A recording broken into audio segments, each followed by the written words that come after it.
చెడు అలవాట్లు కనుక వారికి వచ్చినట్లయితే ఒక తరం దేశ భవిష్యత్తు మొత్తం కూడా దెబ్బతినేటువంటి ప్రమాదం ఉంటుంది. గతంలో మేము చిన్నగా ఉన్నప్పుడు డ్రగ్స్ అంటే ఇక్కడ టీవీల పేపర్ల చూడడం వినడం తప్ప డ్రగ్స్ తీసుకున్న కూడా ఈ గ్రామీణ ప్రాంతాల్లో ఈ మారుమూల ప్రాంతాల్లో ఎప్పుడు కూడా మనం చూడడం. కానీ ప్రస్తుతం పట్టణాల నుంచి పల్లెల్లోకి చిన్న చిన్న గల్లీల్లోకి చిన్న చిన్న గుడిసెల్లో కూడా ఈరోజు డ్రగ్స్ ప్రవేశించి చాలా మంది జీవితాలను సర్వనాశనం చేస్తూ కుటుంబాలన్నీ కూడా రోడ్డు మీద పడే విధంగా భార్య పిల్లలు అనాథలుగా మారేటువంటి పరిస్థితి వచ్చే విధంగా డ్రగ్స్ ఈరోజు గ్రామాల్లోకి వచ్చింది. డ్రగ్స్ ను కంట్రోల్ చేయాలంటే కేవలం ఒక పోలీస్ వ్యవస్థను లేకపోతే ఒక ఎక్సైజ్ శాఖను కంట్రోల్ చేస్తే కంట్రోల్ అయ్యేటువంటి పరిస్థితులు లేవు.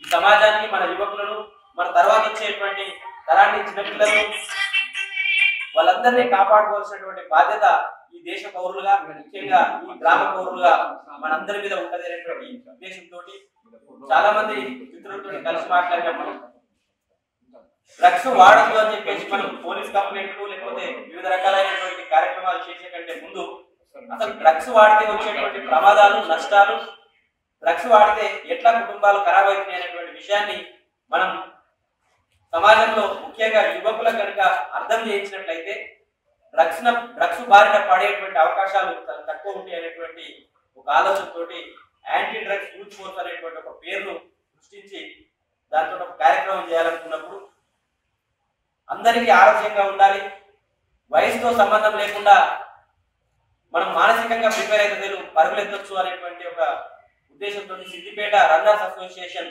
సిద్దిపేటలో చాలా సంవత్సరాలుగా సేవలు అందిస్తున్నారు కాబట్టి వాళ్ళని మేము రిక్వెస్ట్ చేసినాం, ఇక మా దగ్గర దీని మీద ఒక కార్యక్రమం చేయాలనుకుంటున్నాం, మీరు కొంచెం సాయం చేయాలి, మాకు అడ్వైజ్ చేయాలని చెప్పి అడిగినప్పుడు అడ్వైజ్ కాదు మేము కూడా కార్యక్రమంలో భాగస్వామ్యం అవుతాం, ఈ కార్యక్రమాన్ని అద్భుతంగా నిర్వహిద్దాం, ఇది ప్రతి ఒక్కరి బాధ్యత.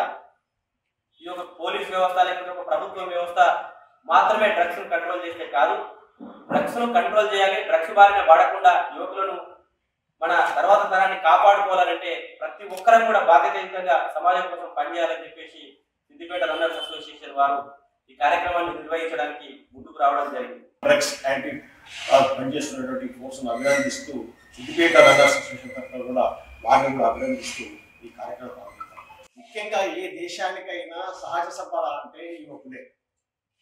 ఎందుకంటే ఇప్పుడు ప్రపంచంలో ఏ దేశంలో లేనటువంటి సహజ సంపద యువత సంపద మన దేశానికే ఉంది. కానీ చాలా ప్రమాద స్థితిలో ప్రమాద స్థాయిలో పడిపోతుంది యువత. ఎందుకంటే యువత అంటేనే దేశానికి ఉత్పత్తి చేసే సాధనాలు. ఆ ఉత్పత్తి సాధనాలు వ్యసనాలకు లోనైతే మొదలు ఆ వ్యక్తిగా తను నష్టపోతాడు, తన కుటుంబం నష్టపోతుంది, పరిసరాలు నష్టపోతుంది, సమాజం నష్టపోతుంది, చివరికి దాని ప్రభావం దేశం మీద పడుతుంది. కాబట్టి మనం అటువంటి ప్రమాద ప్రయాణం చేస్తున్నటువంటి యువతను కాపాడుకోవాలి. ఆ కాపాడుకునేటువంటి ప్రయత్నంలో ఇంతకుముందు చెప్పినట్లుగా అది ఏ ఒక్కరి బాధ్యత ఏ ఒక్కరి సరిపోదు. దీనికి ప్రతి ఒక్కరం కూడా, ఎందుకంటే ఆ డ్రగ్స్ తీసుకునేటువంటి వ్యక్తి చనిపోతే నాకేందని మనం అనుకుంటే అది పొరపాటే. ఒక డ్రగ్స్ అలవాటు అయినటువంటి వ్యక్తి ఇంకొక మంచిగా ఉన్నటువంటి నీ కుటుంబ సభ్యుని కూడా డ్రగ్స్కి అలవాటు చేస్తాడు. అతడు యాంటీ సోషల్ ఎలిమెంట్ గా తయారైన తర్వాత అతని చెడు చేష్టల వల్ల నువ్వు మంచిగా ఉన్నప్పటికీ కూడా ఆ చెడు చేష్టల యొక్క ప్రభావం మన మీద పడుతుంది. మరిన్ని వీడియోస్ కోసం ఛానల్ ని సబ్స్క్రైబ్ చేయండి. లేటెస్ట్ అప్డేట్స్ కోసం వాట్సాప్ ఛానల్ ని ఫాలో అవ్వండి. అండ్ లింక్ డిస్క్రిప్షన్ లో ఉంది.